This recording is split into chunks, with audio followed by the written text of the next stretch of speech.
Graça e paz, povo de Deus, eu espero que vocês estejam bem. Nós vamos dar início a mais um momento de partilha da palavra, acreditando que você já vem cultuando a Deus até esse momento. A gente vem orientando nesse sentido, de que a pandemia ou o fechamento do prédio da igreja, desse espaço de culto público, tem trazido muitos aprendizados para nós, e um deles é o fato de que nós não podemos depender de outros para cultuar a Deus. No sentido de que não é porque não temos um músico ou um grupo de louvor que deixaremos de adorar a Deus. Nós não podemos terceirizar a nossa adoração a Ele, a nossa devoção a Ele. Então, nesse sentido, a gente vem orientando, e eu espero que você esteja seguindo à risca essa orientação, de que antes, pelo menos uma hora antes de começarmos esse momento de partilha da palavra, você já venha praticando o seu culto ao Senhor. E nesse sentido também, se desligue de todas as outras coisas, se desconecte de todos os outros aplicativos e, se for usar, use para compartilhar esse momento que temos aqui, para que outras pessoas sejam alcançadas também. Daremos continuidade à nossa série de pregações Uma Vida Devocional, hoje falando a respeito da prática de devoção ou da devoção da viúva pobre, e o texto base para a nossa reflexão se encontra lá em Marcos, capítulo 12, o Evangelho segundo Marcos, capítulo 12, do verso 41 ao 44. Abra sua Bíblia, pegue o seu bloco de anotação, tome nota de tudo aquilo que partilharemos aqui. Feche os seus olhos, ou melhor, antes de fechar os seus olhos, deixa eu trazer aqui uma informação para vocês. Fiquem atentos às nossas redes sociais, especialmente ao Instagram. Se você não segue, comece a seguir lá, @Metodista Vila Jardim, porque essa semana nós lançaremos lá as orientações para o retorno do nosso culto presencial. Nós já temos uma data marcada e será nesse próximo domingo, dia 11, a menos que nós tenhamos algum imprevisto aí, tudo indica que nesse próximo domingo, no dia 11, nós já estaremos de volta prestando o nosso culto público ao Senhor. Então, quando tivermos decidido, nós orientaremos ali como que funcionará esse retorno. Então, por isso é importante que você fique atento ao nosso Instagram, ao Instagram da Igreja Metodista Vila Jardim. Então, anote aí, @Metodista Vila Jardim, tá bom? Fique atento lá. Bom, feche os seus olhos agora sim, vamos orar. Pai de graça, de amor e de misericórdia, nós nos voltamos para a Tua palavra, Deus, com uma enorme expectativa naquilo que o Senhor tem para dizer para nós. Nós, pela Sua graça, estamos crescendo, Deus, na prática da devoção e queremos continuar nesse crescimento também nesse dia de hoje. Por isso, fala aquilo que o Senhor deseja, nos orienta aquilo que é a Sua vontade e adequa a nossa vida aquilo que o Senhor requer de nós. Em nome de Jesus, Deus, diante da Tua misericórdia, me usa, pela Tua graça, Deus, me inspira para que eu seja, em fidelidade ao Senhor e à Tua palavra, um canal da Tua ação sobre a vida dessa comunidade, daqueles que nos assistem nesse momento, em nome de Jesus. Amém. Marcos 12, do verso 41 ao verso 44, a palavra diz o seguinte: Jesus sentou perto da caixa de oferta do templo e ficou observando o povo colocar o dinheiro. Muitos ricos contribuíam com grandes quantias. Então, veio uma viúva pobre e colocou ali 2 moedas pequenas. Por enquanto, somente até aqui, não feche a sua Bíblia. Nós falávamos na semana passada a respeito da devoção do publicano, daquele homem considerado pecador, e também da devoção do fariseu, aquela parábola ali contada por Jesus. E chegamos à conclusão de que a prática da devoção ela é feita também por meio da oração, ou seja, na oração nós nos comunicamos com Deus. A oração é esse objeto ou ferramenta de aproximação. E hoje falaremos então da prática da devoção por meio da oferta. Embora o texto fale para nós de uma oferta financeira, eu quero que você entenda essa oferta na totalidade da sua vida, ou seja, no que diz respeito ao seu tempo, ao seu talento e ao seu tesouro. Então, fique atento aos princípios que falaremos aqui, e sempre que eu falar da doação, e como eu estou dizendo, embora aqui se refira ao recurso material, aplique também a esses outros aspectos da sua vida. O texto diz que Jesus estava assentado. observando.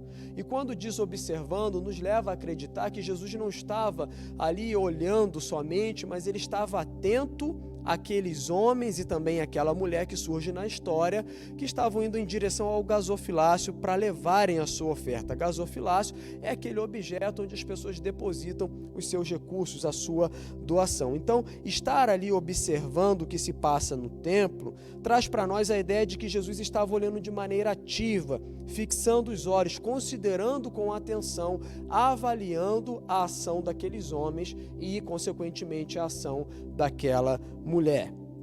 E o alvo da observação de Jesus era o movimento dessas pessoas na ação de doação, nas suas ofertas alçadas ali no gasofilácio. Diz o texto que uma mulher viúva e pobre, como eu disse, estava ali praticando essa oferta e também homens ricos. Então, ofertar era algo comum.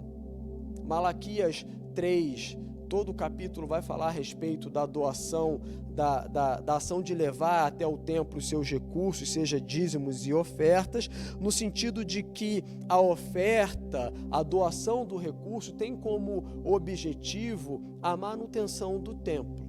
Não é para o enriquecimento de homens, mas é para que o templo, esse ambiente onde homens e mulheres se reúnem para praticar uma devoção, uma adoração a Deus, o culto público ao Senhor, esse templo tenha os recursos para manutenção e, consequentemente, também a manutenção dos homens que ali trabalhavam no templo. Eu não vou entrar muito nesses detalhes aqui, porque eu acredito que quando se diz respeito a isso, já não há mais o que se dizer, né? Embora muitos ainda tentam contestar, é só ler a Bíblia para você ver que não há contestação no que diz respeito a esse assunto. Então, diz que a oferta dos ricos foi uma oferta com grandes quantias. Ali diz, olha, muitos ricos contribuíam com grandes quantias. E a oferta da viúva pobre vai dizer ao texto que ela entrega 2 moedas de cobre, as menores moedas em uso, representando ali algo de pouco valor ou de quase valor nenhum, dizendo que ela entrega tudo aquilo que ela tinha, ou seja, ela tinha 2 moedas e o texto diz que ela entrega todas as moedas, as 2 moedas, representando tudo o que ela tinha. E a pergunta que fica aqui para mim e para você é: quem deu mais? Quem foi que ofertou mais? Aqueles homens ricos ou a viúva pobre? Certamente, ao voltarmos no texto, nos daremos conta de que muitos ricos, como vai dizer, contribuíam com grandes quantias. E certamente responderemos a partir disso que foram os ricos que doaram mais. Então, se te perguntassem até aqui quem deu a maior oferta, certamente nós responderíamos. É óbvio, diz o próprio texto, que aqueles homens ricos deram muito mais, contribuíam com grandes quantias, então eles deram mais.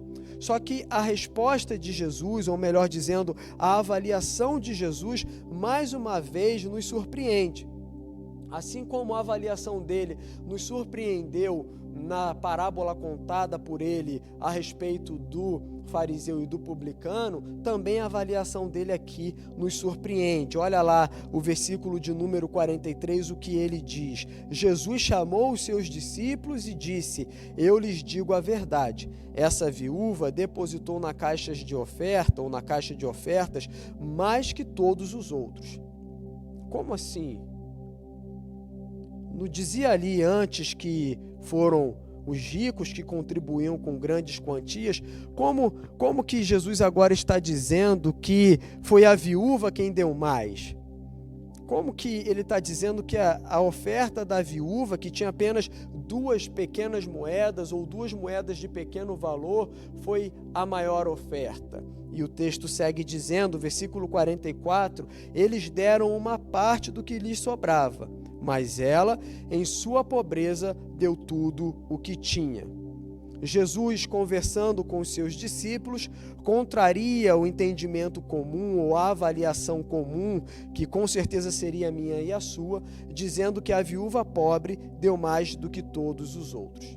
Deu mais do que todos os outros porque o que torna a oferta dela mais valiosa é a proporção do que ela tem. Ou seja, 50 para quem ganha 100 é maior do que 50 para quem ganha 1000. Consegue entender? Consegue entender? Que, embora os valores sejam iguais, mas em proporção ao que se ganha, oferta mais quem doa 50 de 100 do que quem doa 50, 90 de 1000. Proporcionalmente falando, doa mais quem doa 50 de 100, oferta mais quem doa 50 de 100 do que quem doa 50 de 1000. Então, quanto mais a viúva, que não deu uma parte, que não deu metade, que não deu uma de 2 moedas, mas deu tudo o que ela tinha. Por isso, a oferta da viúva foi a oferta de maior valor. E o princípio que Jesus utiliza aqui para avaliar aquilo que ele coloca como sendo a maior oferta, e nesse sentido também poderíamos entender como melhor oferta, nos leva a acreditar que não se trata do quanto se ganha, do quanto se tem, mas do quanto se ama. A medida do seu amor está no valor da sua entrega. Por exemplo, um homem que dedica maior tempo ao futebol do que aos seus filhos, nos levará a acreditar que ele ama mais ao futebol do que aos seus filhos. Assim como uma mulher que dedica mais tempo às suas amigas do que ao seu marido, do que aos seus filhos, nos levará a acreditar que ela ama mais as suas amigas do que o seu marido e do que os seus filhos. Consegue entender? Então, por isso, falar de oferta é falar do coração. Falar de devoção é falar do coração. A sua dedicação revela o nível de importância que aquilo tem na sua vida. A sua dedicação revela o nível de importância que aquilo tem na sua vida. Significa que quanto maior a sua dedicação a algo, maior o seu amor a esse algo. Nesse sentido, aquilo que ocupa a maior parte do meu tempo, do meu recurso, é aquilo que eu mais amo. Por quê? E de repente você volte a se perguntar, por que a viúva pobre? Porque ela, embora tivesse razão para reter, não reteve. Porque ela, embora tivesse razão para dar somente uma parte, não deu. Mas antes, diz o texto, deu tudo o que tinha. Por que não os ricos? Porque eles, embora tivessem recursos para não reter, retiveram. Porque eles, embora tivessem condições, possibilidades de dar muito além do que deram, não doaram dessa maneira. Mas antes doaram aquilo que lhes sobrava. Por que a viúva pobre, não os ricos? Porque não se trata de quanto se ganha, mas do quanto se ama. Se você ama pouco, doará pouco. E se você ama muito, doará muito. Consegue entender? A medida do seu amor, eu repito, é a medida da sua entrega. Então, ela entregou tudo, não uma parte, não uma boa parte, mas entregou tudo. Ela entregou tudo o que tinha. A oferta da viúva, por quê? Porque a oferta da viúva foi uma oferta desprendida. Ela entendeu que se tudo que se tem é dele, não há nada mais justo do que devolver a ele.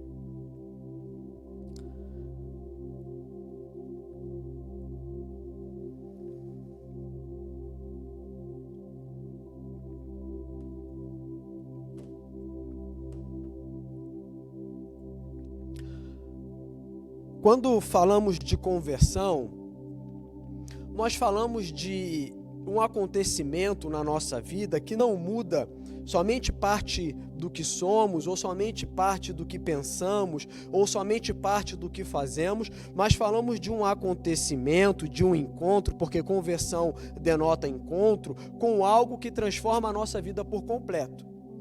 A conversão não significa tomar um caminho paralelo àquele que antes você seguia e continuar caminhando. Não, a conversão revela uma mudança completa de sentido. Significa que se você antes caminhava para a direita, agora convertido, ou seja, o seu caminho convertido, você pratica uma convergência, você retorna, ou melhor, você pratica um caminho diferente, você agora está andando no sentido completamente oposto àquele que você andava.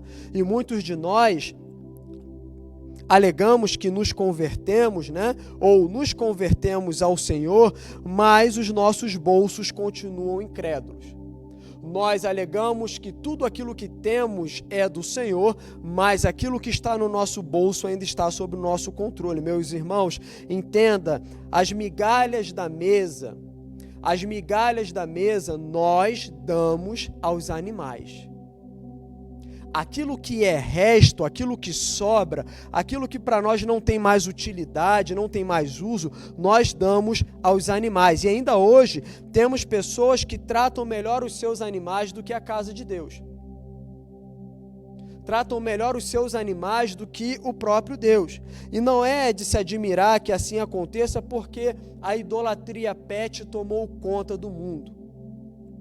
Tomou conta do mundo. Se muitos tratam melhor os cães do que os filhos que enxergam, quanto mais a Deus que eles não podem ver. Se muitos dão mais valor aos animais do que aos seus próprios filhos, do que aqueles que saíram de si, do que aqueles que são a sua imagem e semelhança, quanto mais a Deus que não enxergam. Se aqueles que são capazes de dar uma alimentação melhor para um animal, para um cachorro, para um gato, para um periquito, para um papagaio, do que para os seus filhos, se eles são capazes de doar a melhor parte dos seus recursos para os seus animais, do que para os seus filhos, que são a sua imagem e semelhança, que saíram de si, que eles estão vendo com os olhos, quanto mais a Deus, a quem eles não enxergam, a quem nós não enxergamos. Entenda que um Salvador que deu a si mesmo deve ter discípulos dispostos a dar de si mesmo a Ele. Você consegue entender? Um Salvador que deu a si mesmo deve ter discípulos dispostos a dar a si mesmos e de seus bens a Ele. Se tudo o que temos devemos à graça divina, não existe razão para reter. Se tudo que temos nós recebemos do próprio Deus, não existe razão para reter. Deus nos deu Cristo, nos deu o Espírito Santo, nos deu a sua palavra, nos deu uma vida, e não uma vida qualquer, mas uma vida em abundância, nos deu a salvação, nos deu uma morada celestial, nos deu uma identidade, paternidade, e nos deu um propósito, uma missão. Nos deu tudo, nos deu esperança da glória. Então, nesse sentido, não há nada mais justo do que darmos a Ele tudo aquilo que nós temos. Qual é, e aqui eu te faço uma pergunta, qual é a sua desculpa? Qual é a sua desculpa para uma entrega parcial?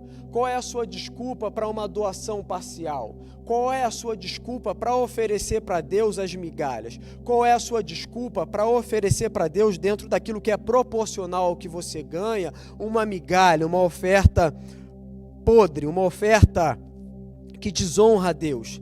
E de repente você diga: eu tenho muitas contas para pagar, mas os seus boletos nunca te impediram de assinar pornografia. Os seus boletos nunca te impediram de pagar trabalhos de feitiçaria. Os seus boletos nunca te impediram de fumar um cigarro, de beber a sua cachaça, o seu álcool, de praticar os seus vícios. Os seus boletos nunca te impediram de ir ao estádio de futebol. Então, não use desculpas para maquiar a avareza do teu coração. Não use desculpas, porque na verdade, ou a verdade é que o seu coração ainda não atingiu um amor por Deus no nível que você ama as coisas do mundo. A verdade é que o seu coração ainda não está totalmente em Deus como estava totalmente nas coisas do mundo, ou como ainda está totalmente nas coisas do mundo. Qual é a sua desculpa para praticar uma devoção que desonra a Deus? Para praticar uma devoção dentro daquilo que é proporcional ao que você tem, seja o seu tempo, o seu talento, o seu tesouro, praticar uma devoção que ofende a Deus, praticar uma devoção que é uma devoção em migalhas. E talvez você diga: eu tenho tão pouco. Olhe para o texto, olhe para a história da viúva pobre e essa sua desculpa cairá por terra. Embora, entenda isso, embora Deus não dependa do nosso dinheiro, Ele se agrada quando tomamos parte da sua missão e investimos nela. Se não há em nosso coração disposição para assumir a causa de Deus, se não há em nosso coração disposição para assumirmos a missão de Deus e investirmos nela, se não há em nosso coração disposição para patrocinar a causa de Cristo, é porque não há em nosso coração um amor real por Cristo. E se não há em nosso coração um amor real por Cristo, é porque não há em nosso coração a conversão genuína. Talvez você, se está vivendo dessa maneira, não tenha sofrido a conversão. Você tenha somente sido convencido ou se convenceu de que há uma verdade, de que há um Deus, de que há um Cristo, mas você ainda não sofreu a conversão. Porque a conversão é a mudança total. É não direcionar para Deus parte do que se tem, mas direcionar para Deus tudo o que você tem. Então, entenda que Jesus não mudou. Entenda que a mesma ação de Jesus naqueles dias é a ação dele hoje. Provérbios 15, 3 diz que os olhos do Senhor estão em todo lugar. Então, Jesus continua observando. Ele estava observando os ricos doando, ele estava observando a viúva levando a sua oferta e está me observando, está observando você hoje. Ele estava observando os ricos e estava também observando a viúva pobre. E nada, definitivamente nada, é tão insignificante a ponto de Jesus deixar de observar. Nenhuma atitude é simples demais para deixar de ser registrada por ele. Ele observe o que acontece em apartamentos luxuosos e observe também o que acontece na casa dos pobres, em comunidades carentes. Ele observa o que acontece em igrejas com templos suntuosos e observa também o que acontece em igrejas com templos humildes. Ele estava observando e continua observando. Ele observou os ricos ofertando, observou a viúva ofertando e nos observa também. Todas as coisas estão descobertas diante daquele a quem um dia nós prestaremos contas. Ele não mudou, entenda isso. O justo juiz que observou a oferta da viúva pobre será o mesmo no dia do juízo final. O mesmo justo juiz que avaliou os homens ricos doando no templo, ofertando no templo, avaliou a viúva pobre ofertando no templo, é o mesmo que nos avaliará no juízo final. Então, o seu extrato bancário será revelado diante de todos. As suas receitas, as suas despesas serão trazidas à luz, e se naquele dia ficar provado que éramos ricos para nós e pobres para Deus, para a causa de Deus, se ficar provado que tínhamos muito para nós e pouco para o reino de Deus, seria melhor que nós não tivéssemos nascido.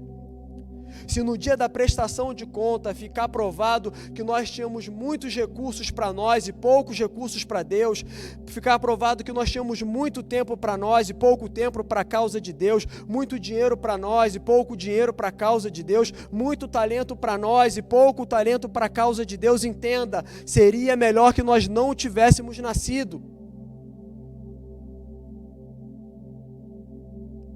Nós estaremos de frente com o justo juiz, o mesmo que avaliou a oferta dos ricos e o mesmo que avaliou a oferta da viúva pobre, nos avaliará. Onde está o seu tesouro, está o seu coração. Mateus 6, 21 diz, onde está o seu tesouro, está o seu coração. Eu adapto a nossa série de pregações dizendo, onde está a sua devoção, a sua dedicação, a sua entrega, está o seu Deus. Onde está a sua devoção, a sua dedicação, a sua entrega, está o seu Deus. Proporcionalmente, qual tem sido o seu nível de entrega? Onde você está investindo o seu tempo, o seu talento e o seu tesouro? Entenda que não se trata de quanto se ganha, de quanto se tem, se trata de quanto se ama. E se você ama muito, você entregará muito, você se dedicará muito, você se envolverá muito. Uma devoção parcial não agrada a Deus. Uma devoção das sobras não agrada a Deus. Não agrada a Deus. se a sua entrega não for sacrificial, Deus rejeitará. Eu não estou falando sacrificial no sentido de uma fogueira santa, no sentido de que você tem que fazer uma loucura porque a sua liderança religiosa está reclamando. Eu não estou falando sacrificial porque o seu líder religioso está dizendo que você tem que dar uma oferta de 1.000 quando você ganha 50. Eu estou falando sacrificial no sentido de que Ele quer ver o nosso coração ali. No sentido de que isso implica escolha, uma escolha que requer sacrifício de contra os desejos da carne e corresponder em espírito e em verdade à vontade daquele que nos chamou. A vontade do próprio Deus. Que tipo de devoção você tem praticado? Muitas vezes nós praticamos uma devoção, seja no nosso tempo, no nosso talento, no nosso tesouro, ou com o tempo, com o talento e com o tesouro, na expectativa de cumprir um dever. E nós achamos que porque cumprimos um dever, estamos ok, está tudo certo, fizemos o que deveria ser feito. Mas quando nós olhamos para a palavra de Deus e nós vemos o próprio Deus avaliando Caim e Abel, 2 homens que foram até ele para cumprir um dever. Assim como Abel, Caim foi fazer o que deveria ser feito, foi ofertar ao Senhor. E ofertou como deveria ser ofertado, ele deu parte do que ele tinha. Mas a avaliação de Deus da oferta dos 2 foi a de valorizar Caim, melhor dizendo, valorizar Abel e rejeitar Caim por causa da motivação do coração. Então não se trata somente de fazer, mas a razão pela qual se faz. Entende? Talvez aqui motivação signifique isso, motor da ação, aquilo que te impulsiona a fazer, aquilo que te leva a fazer, aquilo que te conduz a fazer, a sua motivação. E nós vemos então Jesus na parábola do fariseu e do publicano fazendo uma avaliação da prática dos 2. Os 2 foram ao templo orar, cumpriram o dever. Mas no cumprimento do dever, Jesus diz que a oração do publicano foi aceita e do fariseu foi rejeitada justamente por causa da motivação, por causa daquilo que estava no coração. Por isso eu disse no início e repito aqui, quando falamos de devoção, falamos do coração, quando falamos de oferta, falamos do coração. Porque não se trata do que se tem, não se trata do quanto se ganha, não se trata do quanto se pode doar, mas se trata do quanto se ama. Porque a medida do seu amor está revelado, será revelado na medida da sua oferta, na sua entrega, na sua dedicação. Então, que tipo de devoção você tem praticado? Muitas vezes vamos a Deus e entregamos migalha do nosso tempo, migalhas do nosso talento e migalhas do nosso tesouro. E aqui eu repito, dentro daquilo que é proporcional, o que eu quero dizer aplicando isso ao tempo, é que se você tem 24 horas do seu dia disponível e você doa 50 minutos para Deus, você está doando menos do que quem tem apenas 1 hora e doa os mesmos 50 minutos. Consegue entender? Então, dentro da proporção daquilo que você tem, daquilo que você ganha, que tipo de devoção você tem praticado a Deus? Que tipo de devoção você tem praticado a Deus? Eu quero orar com você, feche os seus olhos, curve a sua cabeça. Entenda que a graça de Deus reclama de nós responsabilidade.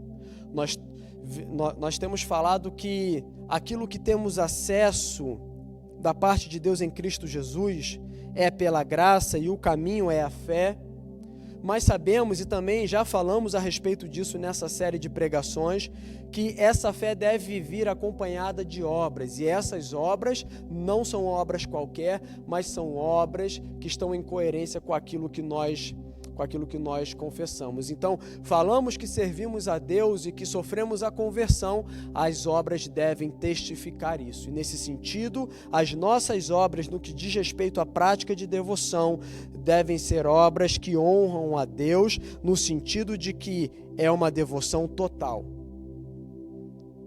É uma devoção total. Se entendemos que tudo que temos é graça e recebemos tudo da parte de Deus em Cristo Jesus, não há nada mais justo do que entregarmos tudo a Ele ou devolvermos tudo a Ele. Pai, nós queremos, diante da Tua palavra e cremos também inspirados pelo Teu Espírito. Pedir para que o Senhor nos ajude, Deus, porque queremos que a nossa vida, que a nossa devoção honre ao Senhor. Então, adequa ao nosso comportamento, Deus, aquilo que o Senhor exige, aquilo que o Senhor deseja de nós. Muitas vezes, Deus, dentro dessa proporção do que ganhamos, ofertamos tão pouco. Retemos, Deus, aquilo que o Senhor tem nos dado. Retemos o nosso tempo, retemos o nosso talento, retemos o nosso tesouro. Mas nesse momento, Deus, nós queremos, em nome de Jesus, que essa chave seja virada no nosso entendimento. Abandonarmos as desculpas que antes nos acompanhavam, Deus, e abraçarmos a totalidade, a radicalidade que o Teu Evangelho reclama de nós. Nos perdoa se nós estamos vivendo aquém daquilo que o Senhor nos chamou para viver, Deus. Se ainda estamos apegados ao dinheiro, estamos apegados ao nosso tempo, aos nossos talentos, Deus, e não temos um apego total e sincero ao Senhor. Nos perdoa, Deus, e nos dá a oportunidade de, diante dessa correção, respondermos positivamente ao Senhor, em nome de Jesus. Amém. Não esqueça de voltar a essa palavra, a esse sermão, de voltar às suas anotações e principalmente de voltar à palavra de Deus. Nós já estamos aí no 12º sermão, falando a respeito de uma vida devocional, e logo em seguida falaremos a respeito de uma vida missional. Então, fique atento, né, a tudo aquilo que a gente vem partilhando aqui, não deixe passar nada, tá? Não perca nada, tente reter o máximo que você puder, com a expectativa de que através disso o Espírito Santo te faça crescer ainda mais. Eu quero impetrar a bênção sobre a sua vida, sobre a sua casa. Feche os seus olhos, curve a sua cabeça. Que a graça do Senhor Jesus, o amor de Deus o Pai e as doces consolações do Espírito Santo sejam sobre a tua vida e permaneça, não somente hoje, mas por todo sempre.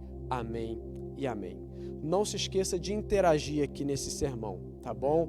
Comente aí, coloque qualquer coisa aí, até para que a gente saiba que você está aí participando com a gente, tá certo? E também não esqueça de compartilhar, de tirar um print da tela, de tirar uma foto da sua TV e compartilhar lá no Instagram. Me marque lá, @GabrielDerick, marque também a nossa igreja, @Metodista Vila Jardim, para que outras pessoas possam ver essa palavra partilhada e através dela, assim como nós estamos sendo edificados, sejam edificadas também, perdão. Tá bom? Um grande abraço, amo vocês, até logo. Fiquem com Deus.